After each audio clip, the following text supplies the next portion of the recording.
25 Ways to Win with People, How to Make Others Feel Like $1,000,000, by John C. Maxwell and Les Parrott. Introduction. Let me tell you a story. It's about a 7-year-old boy named Eric. Picture a dusty Little League baseball field on a sunny afternoon. Eric is walking up to the plate for the very first time in his life. The helmet is too big, swallowing his head. The uniform hangs off his small frame. And the bat, he can barely hold it steady. He's terrified. Out on the pitcher's mound is a kid who looks like he's already shaving. His name is Butch, and he throws pure heat. The first pitch screams past. Whoosh! Strike one. Eric doesn't even move. The second pitch. Whoosh! Strike two. The third. Whoosh! Strike three. The umpire yells, "You're out," and little Eric looks almost relieved to still be alive. As he walks back to the dugout, a couple of parents yell, and the coach is shouting at him. He's crushed. Watching from the stands is his Uncle John. Seeing his nephew's fear, he walks down to the fence. "Eric," he says gently, "forget everything they told you. Baseball is simple. You only have to do one thing. Every time Butch throws the ball, you just swing the bat. That's it. Don't worry about hitting it. Just swing." A little smile flickers across Eric's face. "That's all I gotta do?" "That's all." The next time up, Eric swings at the first pitch and misses by a mile. But this time, his uncle is on his feet, clapping. "Wonderful swing, Eric. That's it." He swings and misses again. And again. Another strikeout. But this time, his uncle shouts, "Eric, that's the finest strikeout I have ever seen in my life." Eric walks back to the dugout, but now, he's smiling. The third time at bat, something amazing happens. Butch throws, Eric swings, and the ball hits the bat. It's not a crack, just a dull thud. But it's fair. His uncle leaps from the bleachers, running down the first baseline, yelling, "Keep running, Eric. Keep on running." Together, uncle and nephew round the bases and slide into home plate, safe. Years later, that little boy, Eric, now a young man about to graduate high school, told his uncle some exciting news. He was going to college on a baseball scholarship. That story, in its simple, beautiful honesty, is the heart of the book we're exploring today. 25 Ways to Win with People, by the incredible duo John C. Maxwell and Les Parrott. This isn't a book about corporate strategies or complex psychological tricks. It's a guide to something far more profound: how to make the people around you feel seen, valued, and truly important. How to make them feel like $1,000,000. By the end of our time together, you'll understand the simple, powerful mindset that allows some people to walk into a room and instantly connect, inspire, and lift everyone up. These aren't inherited traits, they are skills. And today, we're going to learn them. Book summary. So, where does this journey begin? Does it start with learning a clever line or a handshake technique? No. The authors make it clear that the most important journey starts inward. The very first and most critical way to win with people is to start with yourself. Think about it. Your relationships can only be as healthy as you are. You simply cannot give what you do not have. If you don't enjoy your own company, how can you expect others to? If you don't feel you have value, how can you possibly add value to someone else? This is where so many of us get it wrong. We think if we can just eliminate our anxiety or stress, we'll be happy. But health isn't just the absence of sickness. True emotional health is about wellness. It's about building a strong foundation within yourself. Les Parrott shares a powerful story from his friend, Gary Smalley. Imagine standing in an auditorium with 10,000 people. Gary holds up a crisp $50 bill and asks, "Who would like this?" Hands shoot up everywhere. Then he says, "But first, let me do this." He crumples the bill into a tight ball. "Who still wants it?" The same hands stay up. "Well," he continues, "what if I do this?" He drops it on the floor and grinds it into the carpet with his shoe. He picks up the dirty, wrinkled mess. "Now, who still wants it?" Every hand is still in the air. The lesson is so simple, yet so profound. No matter what I do to the money, Gary says, you still want it because it doesn't decrease in value. It is still worth $50. Life does this to us. We get dropped, crumpled, and ground into the dirt by our own mistakes or by circumstances we can't control. We start to feel worthless. But the truth is, no matter what has happened, you have never, ever lost your value. Winning with people begins the moment you recognize, accept, and believe in that inherent value. It's not about performance or accomplishments. It's about owning the truth that you are valuable, just as you are. Once you have that security, you're no longer operating from a place of needing something from people. You can start operating from a place of giving something to them. And that brings us to one of the most practical and powerful ideas in the entire book, the 30-second rule. The rule is this: within the first 30 seconds of a conversation, say something encouraging to the person you're talking to. It sounds so simple, doesn't it? But think about what most of us do. When we meet someone, our first instinct is to find a way to make ourselves look good, to sound smart, to be impressive. The 30-second rule flips that entirely. Instead of focusing on yourself, you search for a way to make them look good. John Maxwell learned this from his father, who was a college president.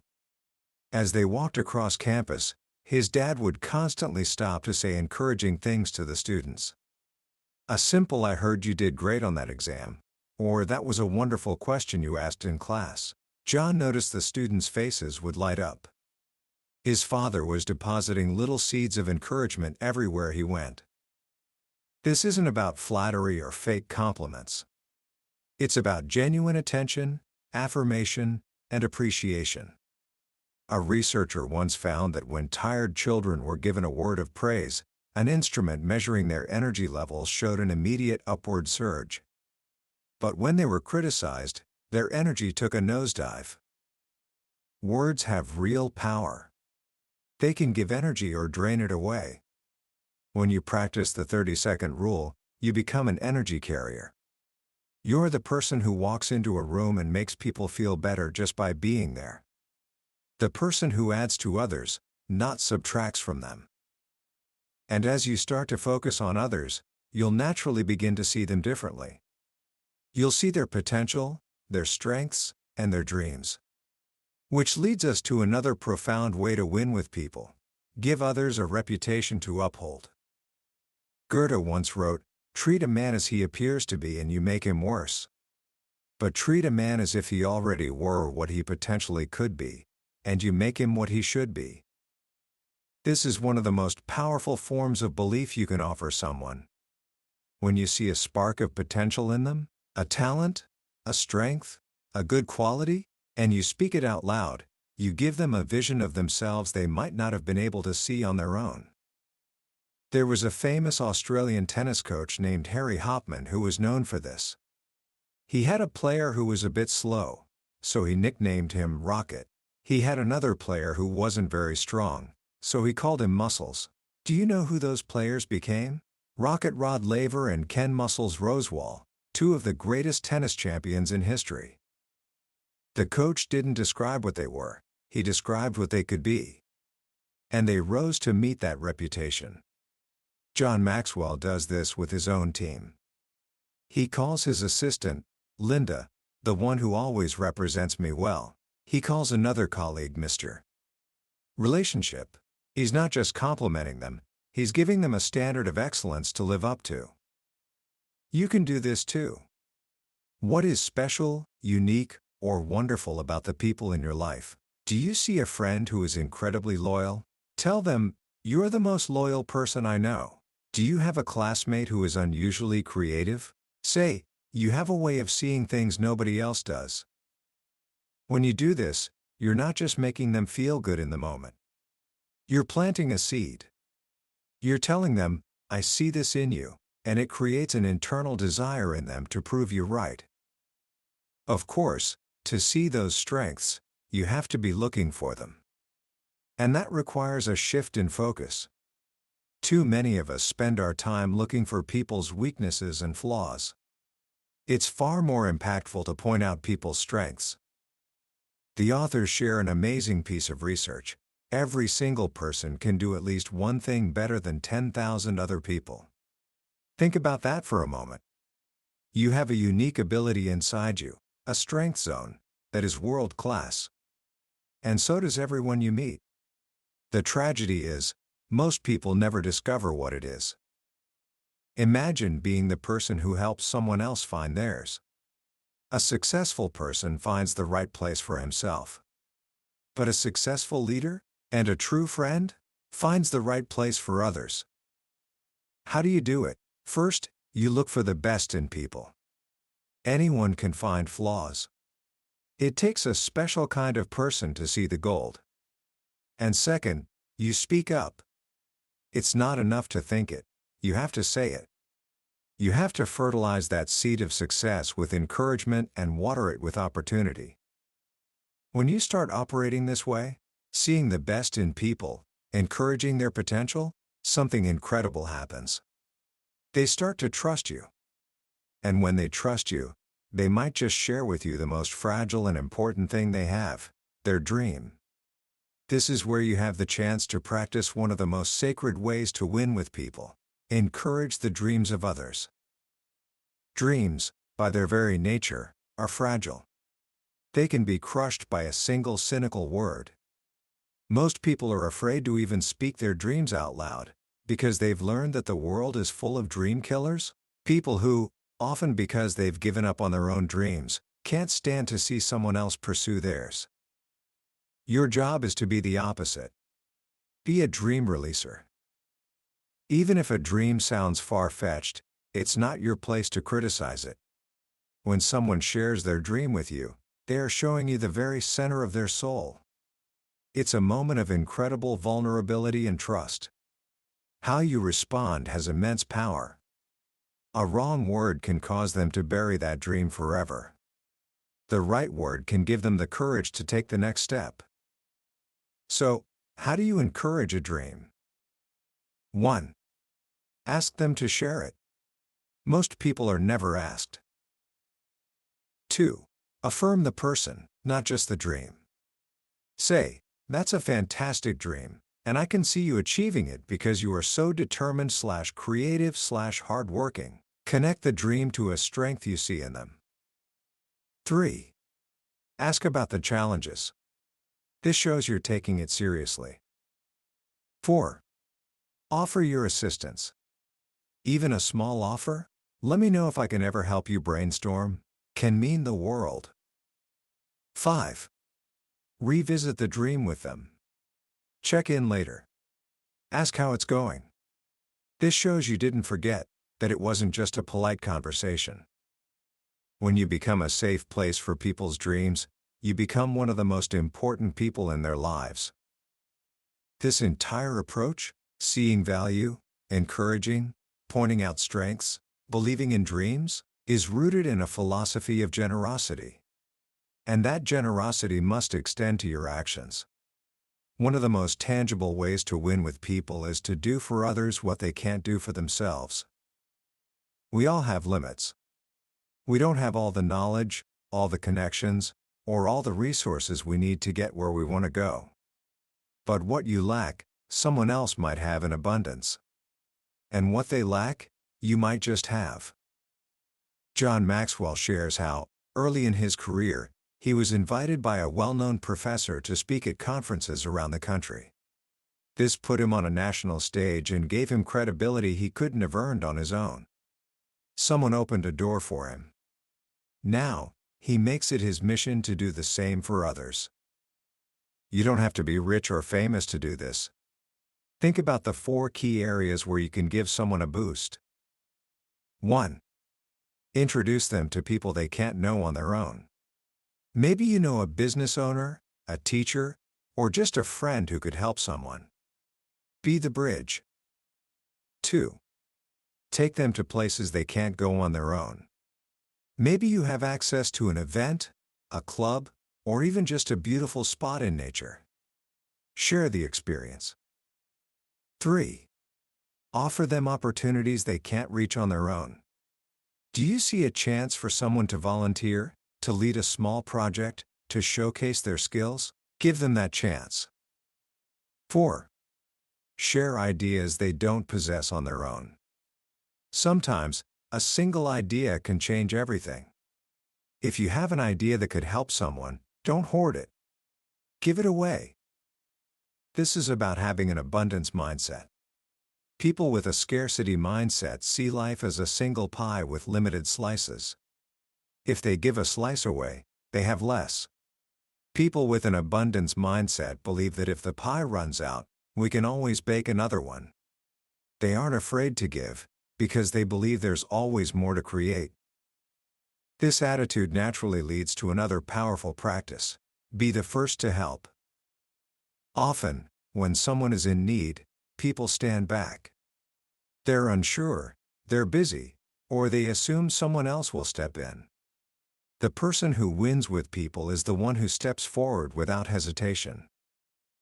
Leigh Parrott tells a story about traveling with John and seeing him help a stranger struggling to lift a suitcase into an overhead bin on an airplane. Most people just shuffled past, annoyed at the delay. John made a conscious effort to step in and help. It's a small thing, but it sends a powerful message: I see you, and your need matters. Being the first to help is like leaving a calling card on someone's heart. They will never forget it.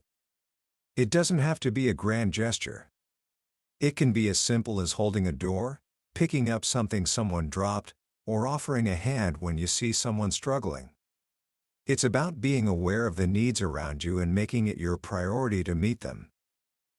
Of course, all of this outward action, helping, giving, encouraging, is only truly effective if it's built on a foundation of genuine connection. And you cannot connect with people if you do not understand them. That's why one of the most crucial skills is to listen with your heart. Most of us don't really listen. We wait for our turn to talk. We listen to reply, not to understand. We're so focused on what we want to say next that we miss what's really being said. Listening with your heart means listening for the feeling behind the words. It's hearing what isn't being said. John Maxwell admits he used to be a terrible listener. He was Mr. Answer Man, always ready to solve the problem, but in the process, he would run over his wife's feelings. He learned, through failure, that sometimes people don't want a solution. They want to be heard. They want to be understood.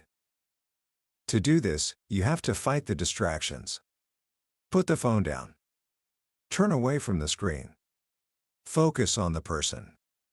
Unclog your ears of your own defensiveness, your own pride, your own assumptions. For a couple of years, whenever John was in a meeting, he would write a giant L at the top of his notepad to remind himself to listen. When you truly listen, not just to the words, but to the emotions, the hopes, the fears, you start to discover the keys to their hearts. Everyone is motivated by something different. For one person, the key might be their family. For another, it might be their passion for a cause. For a third, it might be their dream of building something new. If you try to connect with everyone in the same way, you'll fail with most of them. The legendary management expert Peter Drucker said that leading people is like conducting an orchestra. You have to know each instrument and what it's capable of. To find the keys to someone's heart, you have to get to know them. You have to ask questions, and then truly listen to the answers. What do you dream about? This tells you about their hopes. What do you cry about? This tells you about their pain. What do you sing about? This tells you what brings them joy. When you know what matters to someone, you know how to connect with them on a level that goes far beyond small talk. You can talk about things that are important to them. And as you listen, you'll begin to learn their story. And there is almost nothing more powerful than to remember a person's story. When you ask someone to tell you their story, you're saying, "You matter." Your journey is important, but when you remember that story and bring it up later, "How is your mom doing since she moved?" Or "Did you ever finish that project you were so excited about?" You are sending an even more powerful message. You're saying, "You are special to me. You have a place in my mind." In our fast-paced world, being remembered is a rare and beautiful gift. It makes people feel seen and valued in a way that almost nothing else can. And just as you listen to others' stories, you must also learn to tell a good story yourself. Why? Because stories stick, principles fade. You can give someone a list of facts, and they'll forget them in an hour. But tell them a story, and they'll remember it for years. Stories are how we connect as human beings. They create an emotional bond. When you tell a personal story, you're not just conveying information, you're sharing a piece of yourself. You're being vulnerable and inviting the other person into your world. That's how you build trust. The best stories are the ones you've lived, the ones you tell from the heart. This practice of sharing is crucial. It creates intimacy and trust. And that brings us to another subtle but powerful way to connect: share a secret with someone. This doesn't mean revealing deep, dark secrets. It means letting someone in on something. It's the act of inclusion.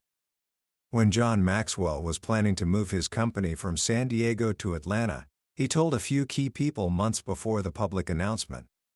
One of them, his writer Charlie Wetzel, said that in that moment, his entire perspective changed. He said, "I had no idea he valued me as much as he did." Sharing information that isn't public knowledge makes a person feel special, trusted, and part of an inner circle. It could be a new idea you're working on, a plan for the future, or even just something you haven't told anyone else yet. By saying, "I want to share something with you," you're making a deposit of trust in that relationship. All of these practices, listening, remembering stories, sharing secrets, are about building deep, authentic bonds. But what about the simple, everyday interactions? The book reminds us not to forget the power of the basics, like learning to learn your mailman's name. Dale Carnegie famously said that a person's name is, to that person, the sweetest and most important sound in any language. In a world where we're often reduced to a number or a username, hearing our own name is a small but powerful affirmation that we are a unique individual. John Maxwell used to promise new visitors at his church that if they let him take their picture, he would know their name by the next Sunday. He ended up memorizing over 2,000 names. Why? Because he knew that remembering a name was a simple way to communicate a profound message: you are important enough to be remembered. And finally, we circle back to where we began, with the story of little Eric at the baseball field.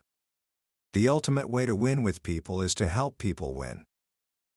Life isn't a zero-sum game where for you to win, someone else has to lose. The greatest and most fulfilling successes in life come when you help lift others up.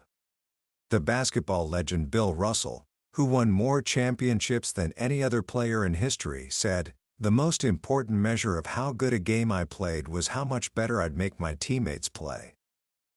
Your job isn't just to succeed. It's to create an atmosphere where others can succeed alongside you. It's to believe in them so fiercely that they start to believe in themselves. It's to give them hope when they feel hopeless. It's to focus on the process of their growth, not just the outcome. When Lou Whitaker led the first American team to the summit of Mount Everest, they reached the final camp with only enough resources for a few people to make the final push to the top. As the leader, he could have chosen himself. Instead, he made a different choice. He sent the two strongest climbers back down to get more supplies, knowing they would be too exhausted to make the summit attempt afterward. The two weaker climbers would rest and get the glory. When asked why, his answer was simple and profound: my job was to put other people on top. When you help others win, you win too. You win their trust, their loyalty, and their friendship. You build a team, a community, a family that is bound together by mutual success. And there is no greater victory than that. Commentary. As we look back on these 25 ways, a single, powerful idea emerges. It's the golden thread that runs through every story and every piece of advice. True connection isn't about what you can get from people. It's about what you can give to them. It's a fundamental shift from "what's in it for me" to "how can I add value to you?" In a world that often feels transactional and fast-paced, where we scroll past faces and conversations are reduced to texts, these principles feel almost revolutionary in their simplicity. They call us back to a more human way of being. They remind us that at the end of the day, people don't remember what you said or what you did as much as they remember how you made them feel. This book isn't teaching you to be nice. Niceness is passive. It's teaching you to be kind. Kindness is active. It requires intention, awareness, and a genuine desire to see others flourish. It's choosing to believe the best about people, to look for the gold of their good intentions even when their actions fall short. It's remembering that everyone you meet is fighting a hard battle you know nothing about, and a single word of encouragement can be the lifeline they need to keep going. So, how do you start putting this into practice right now, today? It can feel overwhelming to think about 25 different things. So let's not. Let's start with just 3. First, I challenge you to practice the 30-second rule. For the rest of today, with every single person you talk to, your parents, your friends, the cashier at the grocery store, find one genuine, encouraging thing to say within the first 30 seconds. Watch what happens. Watch their eyes. Watch their posture. You have the power to be a carrier of positive energy. Use it. Second, learn someone's name. Pick one person you see regularly but don't know by name: the barista who makes your coffee, the security guard at your school, your mail carrier. Next time you see them, look at their name tag or simply ask, "I see you all the time, and I'm sorry I've never asked, what's your name?" And then, the next time you see them, use it. That small act of recognition can completely change the dynamic of your interaction. And third, write one note of encouragement. Think of someone in your life who could use a lift. A friend who's struggling, a teacher who made a difference, a family member you appreciate. Take 5 minutes, find a piece of paper, and write a few sentences from the heart. Tell them a strength you see in them. Thank them. Let them know you believe in them. That note might be something they keep for the rest of their life. These aren't just small acts. They are the building blocks of a life rich with connection, meaning, and influence. They are the keys to not only winning with people, but winning at life. That was our deep dive into 25 Ways to Win with People by John C. Maxwell and Les Parrott. We've explored the core ideas today, but I have to be honest with you. Listening to a summary is like looking at a picture of a wonderful meal. The real nourishment comes when you sit down and experience it for yourself. The book is filled with stories and moments of insight that we just couldn't cover. This summary is your starting point, a way to see if this book's wisdom is what you need right now. If anything we talked about has sparked something in you, I truly encourage you to pick up a copy. Reading it isn't just about learning, it's an experience that can fundamentally change how you interact with every single person in your life. The link to the book is in the description below. Also, if you found this summary helpful and want to continue exploring the ideas in the world's most influential books, please take a moment to click that like button and subscribe to the channel. That way, you won't miss our next journey into another life-changing book from the billionaire's bookshelf. Let's keep learning and growing together.